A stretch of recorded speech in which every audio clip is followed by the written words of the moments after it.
Josias tinha 8 anos de idade quando começou a reinar, e reinou 31 anos em Jerusalém. Ele fez o que o Senhor aprova e andou nos caminhos de Davi, seu predecessor, sem desviar-se nem para a direita nem para a esquerda. No 8º ano do seu reinado, sendo ainda bem jovem, ele começou a buscar o Deus de Davi, seu predecessor. No 12º ano, começou a purificar Judá e Jerusalém dos altares idólatras, dos postes sagrados, das imagens esculpidas e dos ídolos de metal. Sob as suas ordens foram derrubados os altares dos Baalins. Além disso, ele despedaçou os altares de incenso que ficavam acima deles. Também despedaçou e reduziu a pó os postes sagrados, as imagens esculpidas e os ídolos de metal, e os espalhou sobre os túmulos daqueles que lhes haviam oferecido sacrifícios. Depois queimou os ossos dos sacerdotes sobre esses altares, purificando assim Judá e Jerusalém. Nas cidades das tribos de Manassés, de Efraim e de Simeão, e até mesmo de Naftali e nas ruínas ao redor delas, derrubou os altares e os postes sagrados, esmagou os ídolos, reduzindo-os a pó, e despedaçou todos os altares de incenso espalhados por Israel. Então voltou para Jerusalém. No 18º ano do seu reinado, a fim de purificar o país e o templo, ele enviou Safã, filho de Azalias, e Maazéias, governador da cidade, junto com Joá, filho do arquivista real Joacás, para restaurarem o templo do Senhor, o seu Deus. Eles foram entregar ao sumo sacerdote Ilquias a prata que havia sido trazida ao templo de Deus e que os porteiros levitas haviam recolhido das ofertas do povo de Manassés e de Efraim e de todo o remanescente de Israel, e também de todo o povo de Judá e de Benjamim e dos habitantes de Jerusalém. Confiaram a prata aos homens nomeados para supervisionarem a reforma no templo do Senhor, os quais pagavam os trabalhadores que faziam os reparos no templo.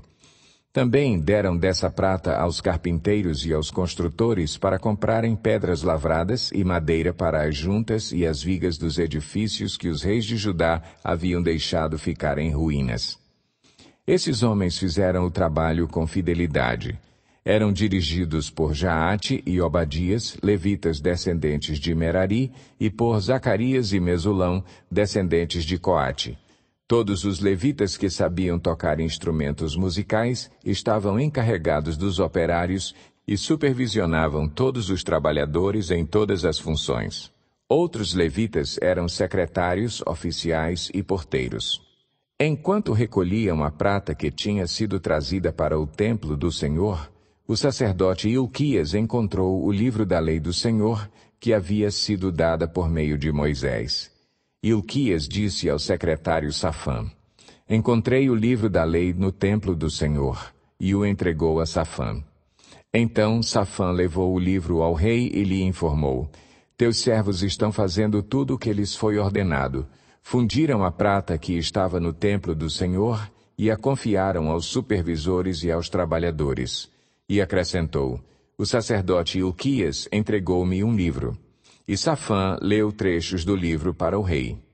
Assim que o rei ouviu as palavras da lei, rasgou suas vestes e deu estas ordens a Ilquias, a Aicam, filho de Safã, a Abdom, filho de Mica, ao secretário Safã e ao auxiliar real Asaías: "Vão consultar o Senhor por mim e pelo remanescente de Israel e de Judá, acerca do que está escrito neste livro que foi encontrado. A ira do Senhor contra nós deve ser grande, pois os nossos antepassados não obedeceram à palavra do Senhor e não agiram de acordo com tudo o que está escrito neste livro." Ilquias e aqueles que o rei tinha enviado com ele foram falar com a profetisa Hulda, mulher de Salum, filho de Tocate e neto de Arás, e responsável pelo guarda-roupa do templo. Ela morava no bairro Novo de Jerusalém. Hulda lhes disse: "Assim diz o Senhor, o Deus de Israel: Digam ao homem que os enviou a mim: Assim diz o Senhor: Eu vou trazer uma desgraça sobre este lugar e sobre os seus habitantes, todas as maldições escritas no livro que foi lido na presença do rei de Judá. Porque me abandonaram e queimaram incenso a outros deuses, provocando a minha ira por meio de todos os ídolos que as mãos deles têm feito, minha ira arderá contra este lugar e não será apagada. Digam ao rei de Judá que os enviou para consultar o Senhor.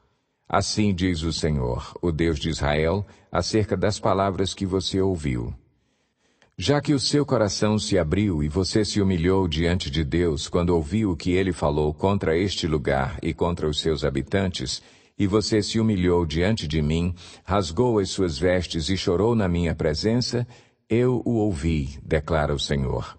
Portanto, eu o reunirei aos seus antepassados, e você será sepultado em paz. Seus olhos não verão a desgraça que trarei sobre este lugar e sobre os seus habitantes. Então eles levaram a resposta a Josias.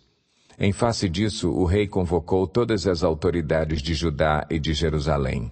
Depois subiu ao templo do Senhor, acompanhado por todos os homens de Judá, todo o povo de Jerusalém, os sacerdotes e os levitas, todo o povo, dos mais simples aos mais importantes.